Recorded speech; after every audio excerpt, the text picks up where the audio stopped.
This week on Myth, we're visiting picturesque Romania to find the oddest twins you've ever met. You'll see why you shouldn't eat someone else's leftovers, why you should always have a magic sword handy, and why you should always follow your dreams.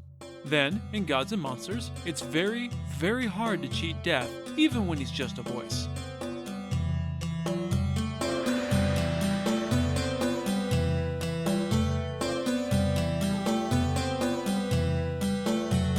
This is the Myths Your Teacher Hated podcast, where I tell stories of cultures from around the world in all of their original, bloody, uncensored glory. Modern tellings of these stories have become dry and dusty, but I'll be trying to breathe new life into them. This is episode 95, O Brother, Where Art Thou? As always, this episode is not safe for work. Our wild ride of a story this week comes from the Romanian fairy tales collection compiled by Mite Criminets in 1885. It begins with a familiar fairy tale plight. A childless couple who seek out magical help to conceive the baby they so desperately want. Unlike the farmer and his wife who grew to resent Hans my Hedgehog in episode 93, this couple was an emperor and an empress, possibly of the Bulgarian Empire or the Ottoman Empire, though nothing in the story clarifies this, so pick your favorite. Being royalty, they did what rich people do. They threw money at the problem. They summoned all the wizards and witches and astrologers and wise old women for miles around. They gathered together and poked and prodded the couple, but their assembled wisdom proved inadequate. None of them knew how to help the royal couple. Having exhausted magic and science, they turned to religion. The pair devoted themselves to fasting, praying, and giving alms to the poor as days turned into weeks.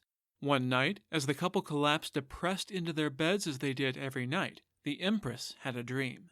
The Lord appeared before her, saying, "I have heard your prayers and will give you a child unlike any that can be found on the face of the earth.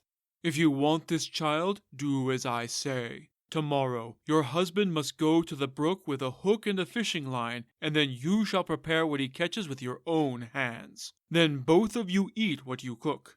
The dream ended, and the empress awoke. The sun hadn't yet begun to rise above the horizon, but the empress leapt into action. She shook her husband awake. "Get your ass up, my husband. It's morning. There's shit to do." He rubbed his eyes groggily, noting the fact that it was still very much dark. "This is what you call morning? We better be getting invaded for you to wake me up so damned early." She rolled her eyes. "Heavens forbid. No, it's good news. I have had a dream." She told him what she had dreamed and, to his credit, he didn't ask questions but chose to trust his wife implicitly. He jumped out of bed, threw on clothes, and grabbed a hook and a fishing line. Being royalty, he wasn't really used to doing this much work himself, but he didn't want to leave anything to chance, so he was gasping for breath as he approached the brook. Reaching the shore, he tossed the line into the water. It didn't take long at all for the cork to start bobbing wildly on the waves. He'd hooked something. The emperor was thrilled and pulled the line in. There on the hook was a fish, and not just any fish, but a huge golden one. Not golden in color, mind you, but actually made of solid fucking gold. This was clearly a miracle, proving the empress's dream true. He rushed straight home, clutching his precious prize to show his wife, who was absolutely over the moon at the unbelievable sight.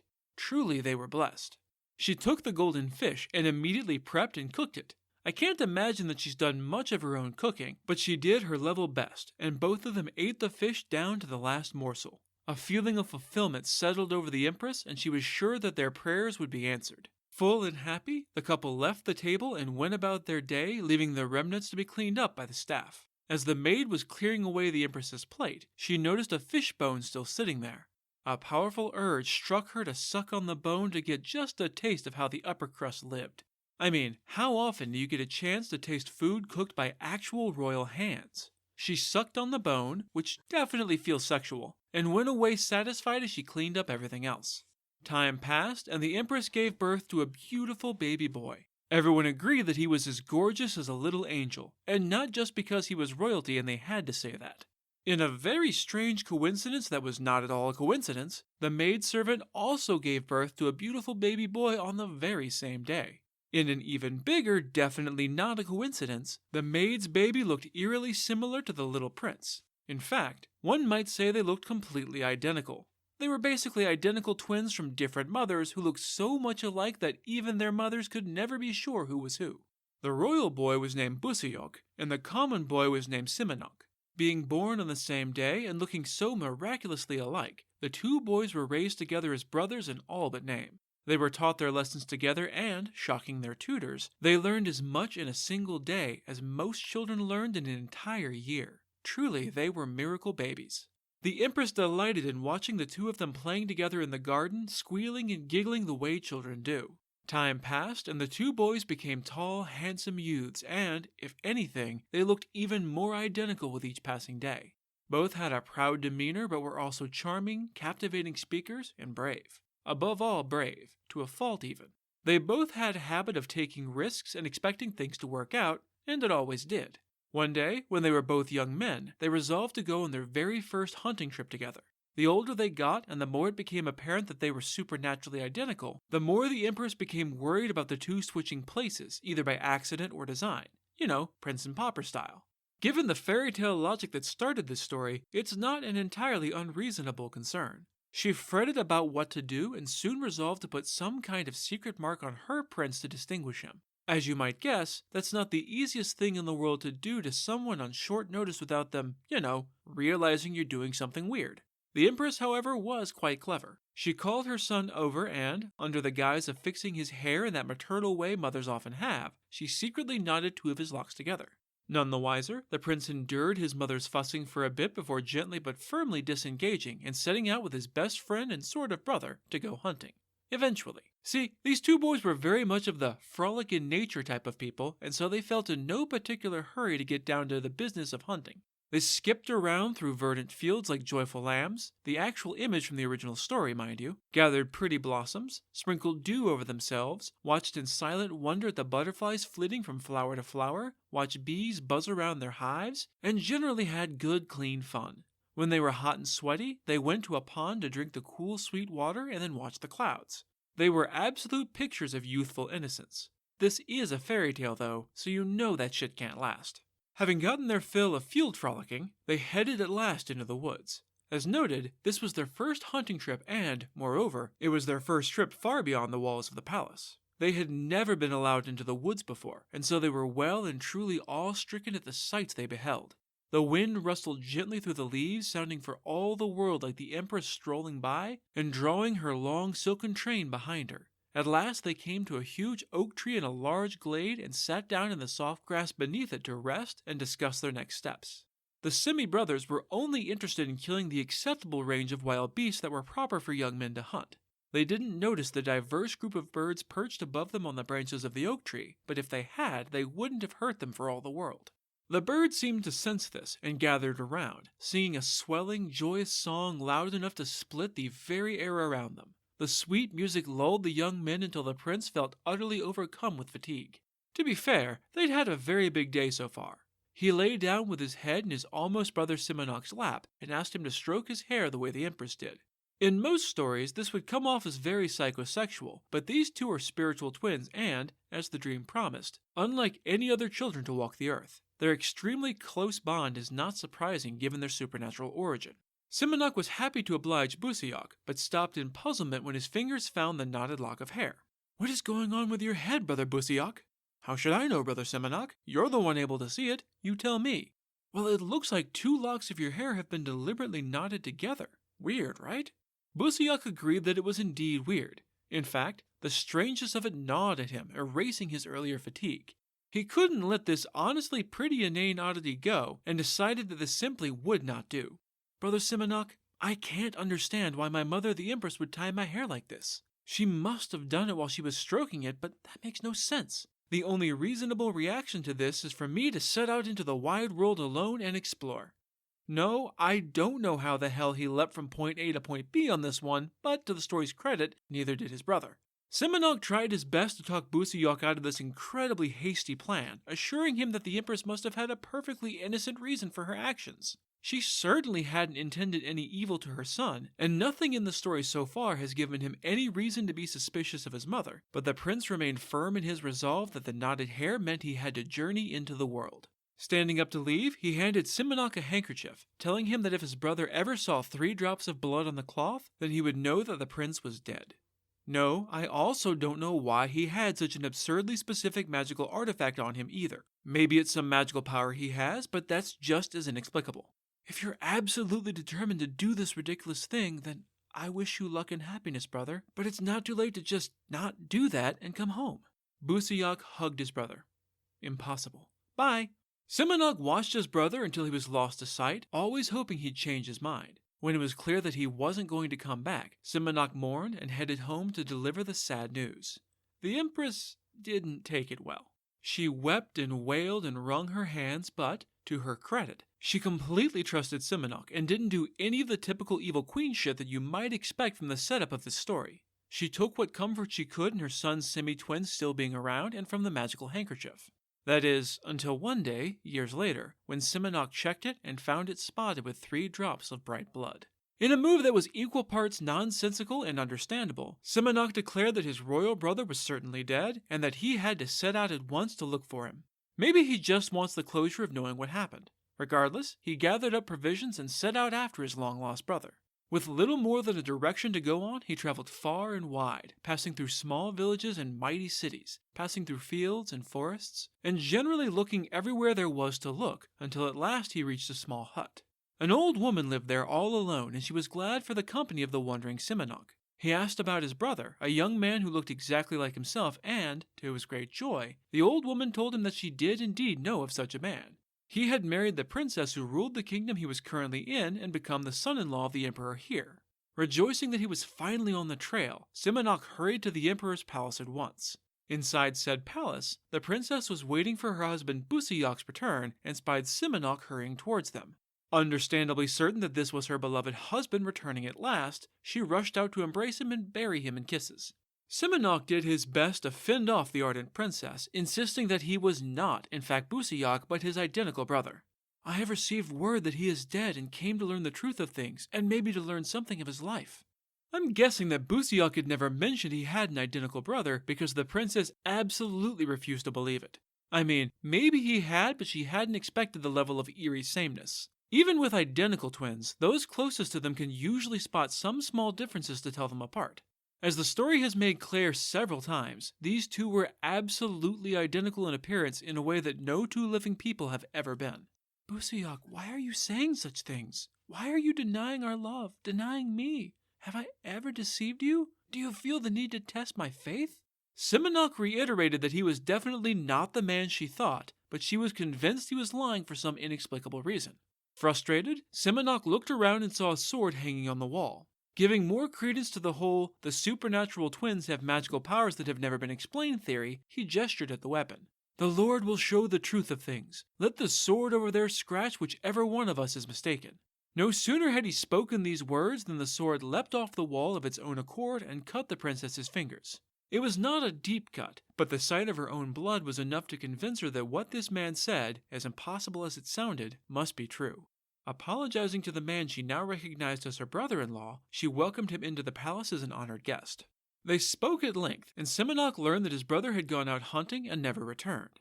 This was the clearest lead he'd had in his entire search, so, the next day, he set out early with a borrowed horse and a pack of greyhounds to track down his missing brother. The princess was happy to give him what he needed in the hopes that he could find and return her beloved Busiak back to her. Following his brother's trail, Simonok headed into a forest until he came upon another, different old woman living in the woods. Somehow, maybe those unspecified powers or maybe just profiling, he was certain that this old woman was a wood witch and an evil one at that, so he charged at her. Understandably, she fled her enraged attacker and ran deeper into the woods. She ran as fast as she could, but it quickly became apparent that she was fucked. She was an old woman, witch or no, and she couldn't outrun greyhounds and a horse. Doing the only thing she could think of, she shimmied up a tree. The dogs were not fooled in the slightest and bayed at their treed quarry. Simonok dismounted beneath the cornered witch, tied up his horse, and made camp. Building a large fire, he began to cook dinner for himself, occasionally tossing morsels to the greyhounds gathered around the tree. Up in her cold, uncomfortable tree, the witch's teeth began to chatter and her stomach began to rumble. She was, in a word, miserable. Oh dear, I'm so very cold. My teeth are chattering from this awful chill, she said to herself, but very much loudly enough to make sure that the man below could hear her. Well then come down and warm yourself by the fire, offered Simonok. The old woman looked fearfully at the greyhounds. I would, but your dogs frighten me. Oh, don't worry, they won't hurt you. They're very well trained. I'm sure they are, but I would feel better if you tied them up. Here, use a strand of my hair to do the job. That's an oddly specific offer. Simonok could put 2 and 2 together to get which. His brother had clearly come this way, and had likely run afoul of this wicked old hag. To gain her trust, Simonok took the proffered hair and made a show of tying up the dogs, but dropped the hair in the fire. I don't know if you've ever accidentally set your hair on fire before. What can I say? I'm clumsy. But burning hair smells truly terrible. It's a pungent odor, and one the witch could clearly smell wafting up from below. She was understandably suspicious of this very suspicious odor, and she voiced this suspicion. Simonok scoffed. Don't be ridiculous. I would never do such an awful thing. One of my hounds just wasn't careful of the fire and got its tail scorched by the fire a little. That's what you smell. Look, I don't really care if you come down or not, but the fire is bright and warm, so do what you want. The witch considered this. She wasn't entirely sure about this situation, but she was very cold and very hungry, so she decided to risk it. She shimmied down the tree and joined the young man, who was still happily munching away on his provisions, by the fire. She eyed his food, stomach audibly rumbling. The fire is indeed warm, but I have to admit that I'm famished. Simonok eyed her back. I have plenty of food. You're welcome to share if you like. Take as much as you want. Suspicious or not, Simonok was raised to treat guests hospitably, and he's going to do the polite thing. The witch smiled, a huge toothy grin that spread across her face Grinch style. You look more delectable than anything else here. I think I'll eat you instead. Prepare to die. Simonok rolled his eyes. I tried to be polite, foul witch. You asked for it. Get her. On command, the pack of dogs, who had of course never been tied up, tore into the surprised witch and began to rip her to pieces. It's kind of hard to cast any spells while being attacked by angry dogs. The witch never had a chance. As it became clear that she was not going to win this fight, she called out in desperation, Stop, please! Don't let your dogs devour me, and I'll give you back your brother along with his horse and dogs. Please, just spare my life. Simonok called off his greyhounds, but made it very clear that they were ready and able to jump her ass again if she tried anything. Resigned, the witch concentrated, and then vomited up Busiok, his horse, and his pack of dogs in 3 disgusting spurts. As soon as they were all out, and probably extremely confused and nauseated by the sudden turn of events, Simonok loosed his dogs again. She screamed in fear and pain, having held up her end of the bargain, but Simonok did not relent. For having eaten his beloved brother, the sentence was death by mauling. Once the dogs had finished their gruesome feast, and Busiok had come to his senses, it's unclear if the witch had swallowed them all whole, Cronus style, or just reconstituted their bloody bodies with magic. He went to Simonok. Brother, it's wonderful to see you. I'm not sure exactly what has happened, but I think I have been asleep for a very long time. Simonok laughed. You could say that. If I hadn't come looking for you, brother, you would have slept soundly until the end of the world. He caught Busiok up on what had happened since they had last spoken all those years ago. Busiok was grateful for his brother's help, but his time on his own had changed him some. He was less trusting than he had once been. Getting eaten by a witch can do that, I suppose. Hearing that his identical brother had been staying with his beloved wife, he was immediately suspicious. Simonok insisted that nothing had happened, that he had explained to the princess that he was her brother-in-law and it was all very civil, which is essentially true even if he had to use strange sword magic to convince her. Busiok was incensed with jealousy and refused to believe that his brother had been the perfect gentleman. He knew how beautiful his wife was and how ardent in her love, so he was certain that his brother would have given in to the temptation to fuck this beautiful woman who thought she loved him. He could simply not believe the simple truth, that such an idea had never entered into the innocent head of Simonok. Consumed by his jealousy, Busiok harangued his brother until he agreed to a truly absurd agreement. They would tie bandages around the eyes of the horses to blind them, and then do the same to themselves. They would then mount their horses and let fate guide them wherever they were destined to go, literally trusting blind luck. It was a foolhardy plan, but Simonok loved his brother and, having just returned him from beyond the grave, he was not willing to lose him again over a simple misunderstanding. If this was what it took to earn Busiok's trust again, then so be it. Binding everyone's eyes tightly, the 2 brothers awkwardly mounted their horses and let them ride where they willed. For their part, the horses were not thrilled about this, but they were well trained, so they obeyed, although they stuck close to each other for equine comfort. They rode like this, almost napping from the rhythmic walk of the horses and the utter darkness they moved in. Busiak was snapped out of his reverie by an odd strangled cry and a splash from beside him. It took some doing to untie the tightly wound bandages, but he eventually did so, blinking at the sudden brightness. Simonok was nowhere to be seen, but he found that his horse stood at the top of a small rise, and at the bottom lay a deep spring. Simonok's horse had clearly stumbled into the water, and, being blinded and caught in the saddle, they had both been drowned and carried away. Simonok had traveled many miles to rescue his brother from beyond death, and had been killed by jealousy for his concern. Deeply depressed, Busiak rode the rest of the way home alone. His wife rushed out to greet him, confirming that he was indeed her lost husband before throwing herself into his arms. Still gripped by doubt, Busiak kept her at arm's length and questioned her about what exactly had happened while he'd been, well, mostly dead. To his mingled relief and horror, she told exactly the same tale that Simonok had told, only she made him look even more virtuous than in his own version by refusing her attempted, confused advances on the person she thought was her husband. Still, he was unsure, and so he pulled the same magic trick that Simonok had pulled. I'm guessing hearing how Simonok had used the sword to prove he wasn't Busiak gave him the idea. Again, the sword leapt off the wall on its own accord to scratch the one who was wrong. Busiak winced and looked at his bleeding fingers in horror. His brother had been innocent, and now he was dead, and it was all Busiak's fault. All of this begs the question of why he didn't just use the sword trick to check his brother's story instead of his terrible, terrible blindfold plan. The prince mourned his dead brother, weeping and lamenting his haste and his mistrust, but it was of course in vain. Simonok was well and truly dead, and there was no evil witch to vomit him back up again. Even supernatural heroes have limits. Busiak's grief grew day by day until finally he could stand it no longer. Riding out into the forest alone one morning, he bound up his own eyes and those of his horse near the spot where Simonok had perished. Spurring his mount into a dead run, he raced over the edge of the rise and crashed into the same spring that had taken his brother. He too drowned and was carried away by the same waters that had borne away his brother's body. I get the melancholy impulse here, but did he really have to bring his horse into his suicide pact just for the symmetry? The two magical young men were both dead, but not gone. With both of them gone from the earth, there soon rose the morning star, Busiak, and the evening star, Simonok, and the two have been rising and setting opposite the other, brother forever trailing behind brother, for all eternity. I honestly can't tell if the star-crossed ending is meant to be a happy conclusion or a mournful one. It's kind of a mix of both, much like the story itself. Maybe that's the point.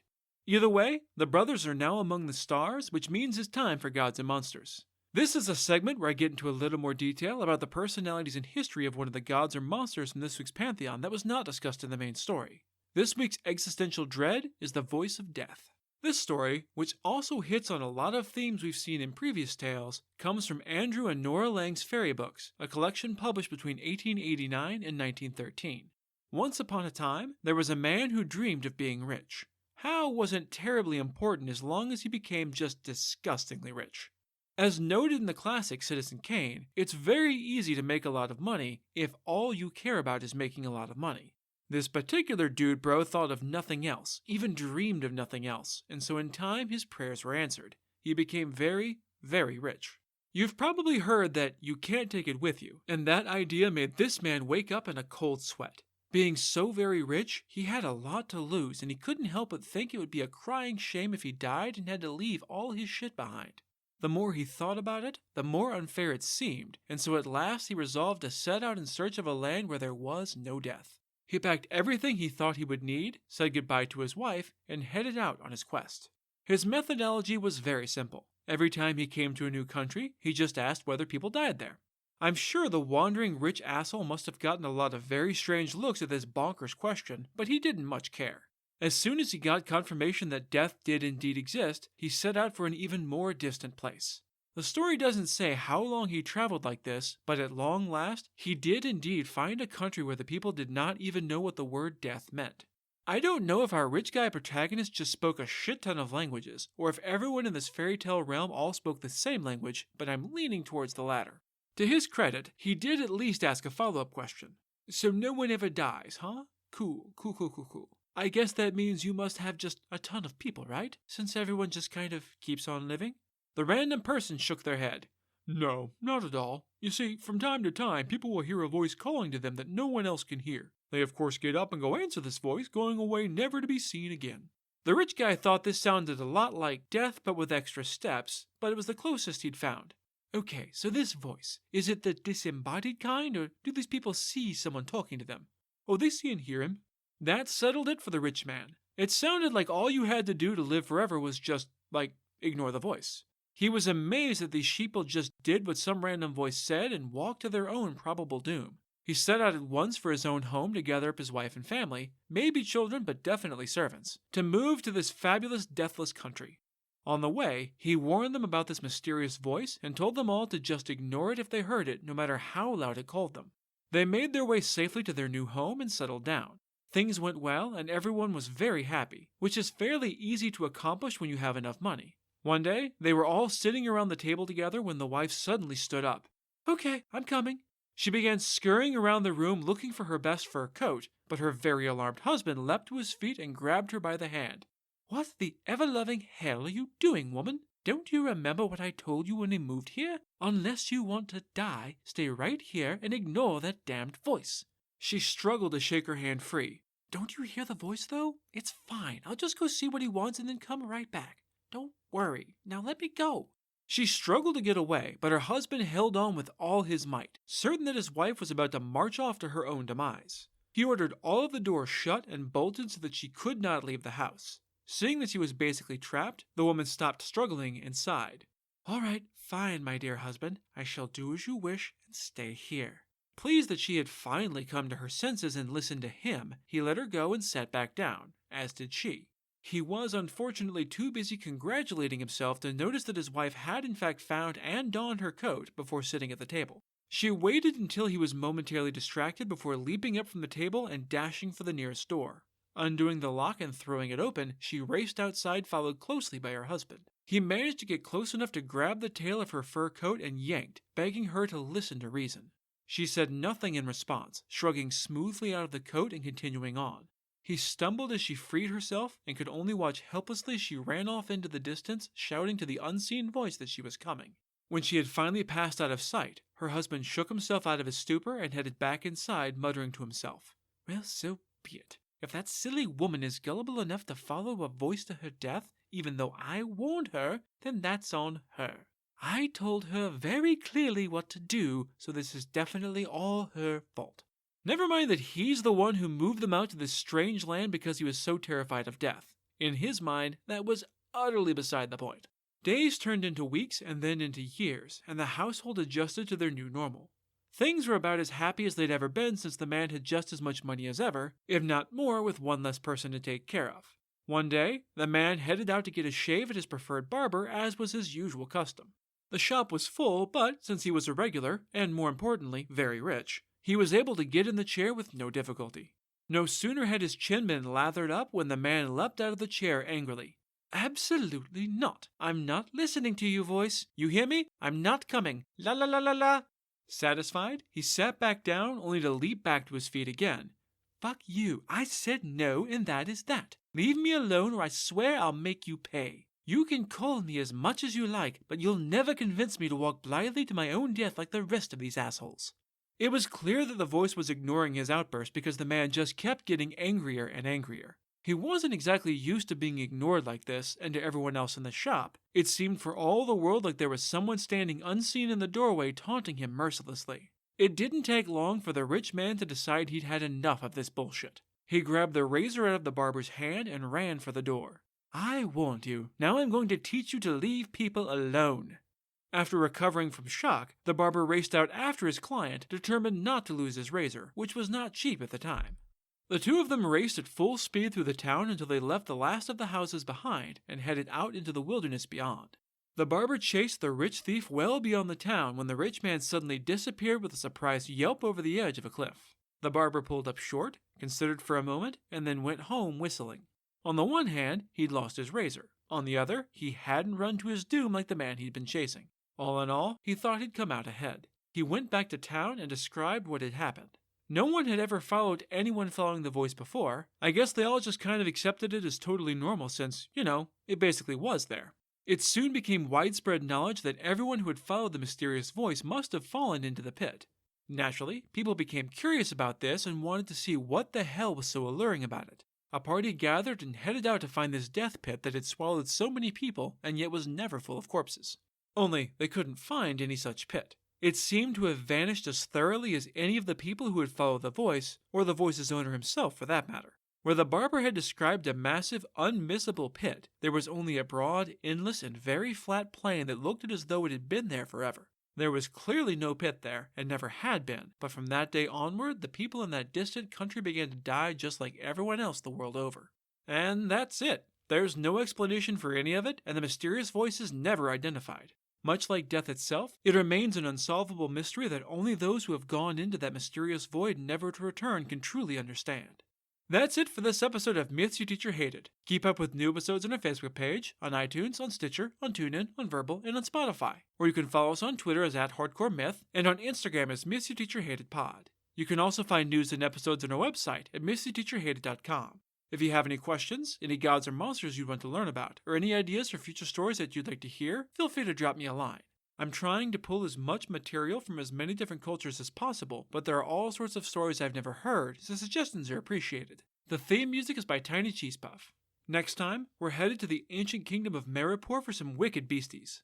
You'll discover that werewolves are not the only were creatures, that animorphs got a lot of things right, and that crows are smarter than you give them credit for.